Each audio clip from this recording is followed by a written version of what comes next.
Hi, I'm Rev Myron. I'm a minister through Pathways of Light, and I've been a Course in Miracles student for 40 years. I'm going through the lessons this year, asking Jesus for clarity, and then I'm writing from that clarity, and that's what I'm sharing with you. So let's get started. I'm looking today at lesson 128. The world I see holds nothing that I want. Paragraph 1. The world you see holds nothing that you need to offer you, nothing that you can use in any way, nor anything at all that serves to give you joy. Believe this thought, and you are saved from years of misery, from countless disappointments, and from hopes that turn to bitter ashes of despair. No one but must accept this thought as true if he would leave the world behind and soar beyond its petty scope and little ways. Paragraph 2. Each thing you value here is but a chain that binds you to the world, and it will serve no other end but this. For everything must serve the purpose you've given it until you see a different purpose there. The only purpose worthy of your mind this world contains is that you pass it by without delaying to perceive some hope where there is none. Be you deceived no more. The world you see holds nothing that you want. It is because we think the world has some value that we keep the cycle of birth and death in place. The moment the mind entertains a possibility that Jesus is right about the valuelessness of the world, the mind begins its objections. What about the good that's done here? For instance, I was just reading about an article in which a man saw the possibility of saving lives through recycling soap for countries that don't have much of it. He did save lives and continues to do so now. But the fact is, it's a solution for a problem created by the world. And in the end, we realize that the world doesn't exist.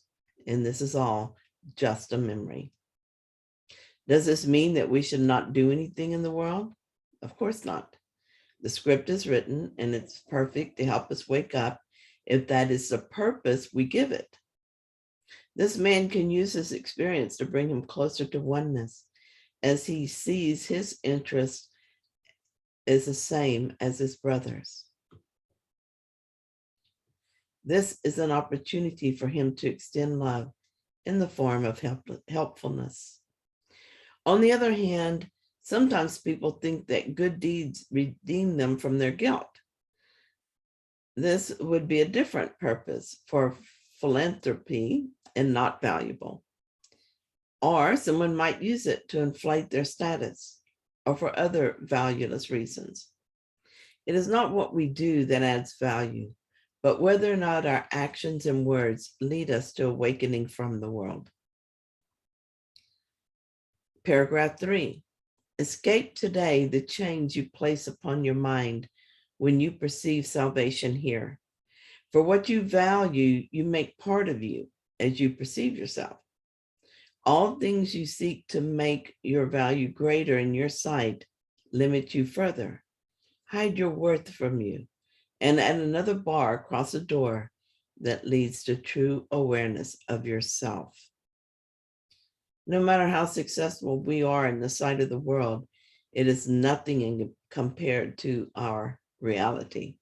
And the fact that we think we must achieve status just reinforces this. Our reality is not something we achieve.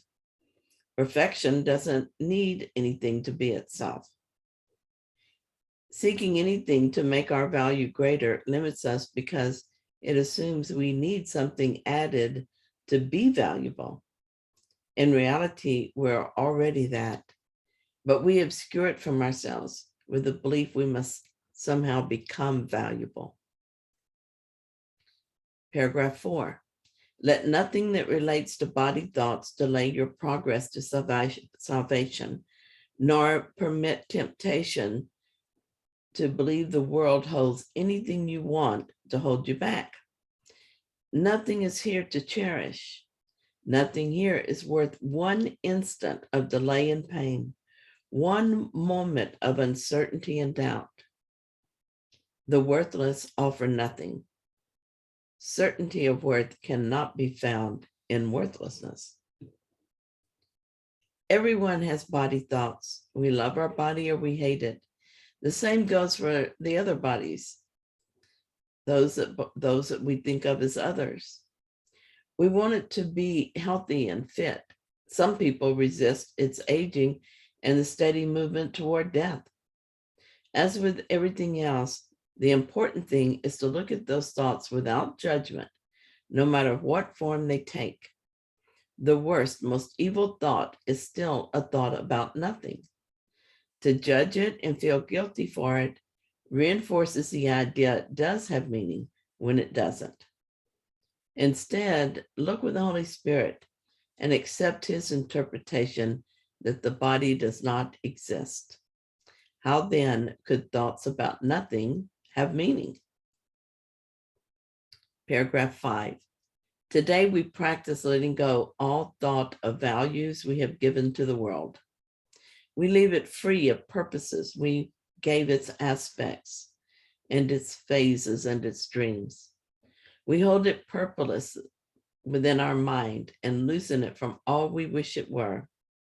Thus do we lift the chains that bar the door to freedom from the world and go beyond all little values and diminished goals. 6. Pause and be still a little while and see how far you rise above the world when you release your mind from chains and let it seek the level where it finds itself at home. It will be grateful to be free a while. It knows where it belongs. But free its wings and it will fly in sureness and in joy to join its holy purpose. Let it rest in its creator, there to be restored to sanity, to freedom, and to love. Jesus says in this paragraph to loosen the world from all that we wish it were. What do you wish the world was to you? You know, when I was young, my father abandoned us and I didn't see him again. I used to daydream when I was a teenager that I would be a successful businesswoman, fashionably dressed, driving a nice car, and I would run into my father.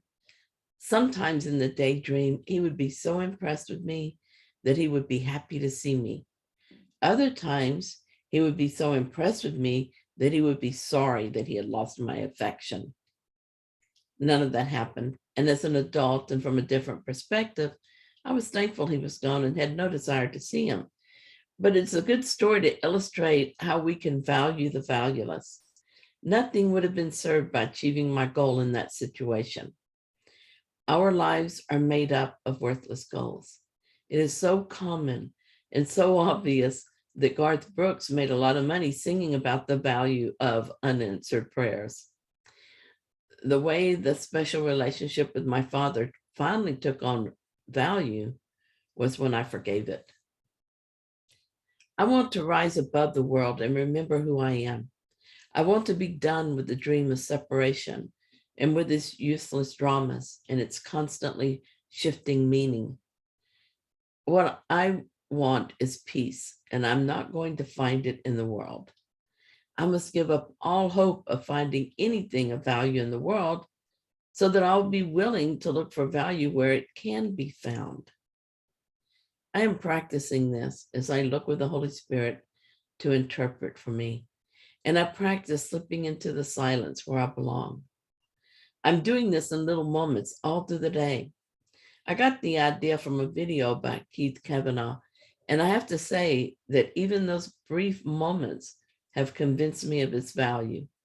It really is like flying free for a little while. Paragraph 7, give it 10 minutes rest 3 times today. And when your eyes are opened afterwards, you will not value anything you see as much as when you looked at it before. Your whole perspective on the world will shift by just a little every time you let your mind escape its chains. The world is not where it belongs, and you belong where it would be and where it goes to rest when you release it from the world. Your guide is sure. Open your mind to him. Be still and rest. 8.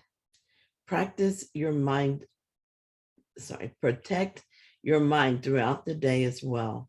And when you think you see some value in an aspect or an image of the world, refuse to lay this chain upon your mind, but tell yourself with quiet certainty, this will not tempt me to delay myself. The world I see holds nothing that I want. This is a wonderful practice. I've discovered that I can move into silence even in the middle of a conversation. I say part of a sentence. Then I hesitate for a moment before I finish it. In that moment, my mind went silent and open to the Holy Spirit. Something unexpected happens. And I notice my mind judge it. And for a moment or two, I go quiet and wait for the Holy Spirit to interpret that, and peace is restored. This is a simple and restful form of forgiveness. In doing this practice, I am forgiving the world I made and forgiving the idea of a world. I am forgiving the belief that I want a world not created by God. Thank you so much for sharing this lesson with me. And thank you for watching my video. And if you found it helpful, please like it. And if you haven't yet, please subscribe. And I'll be back tomorrow with another lesson.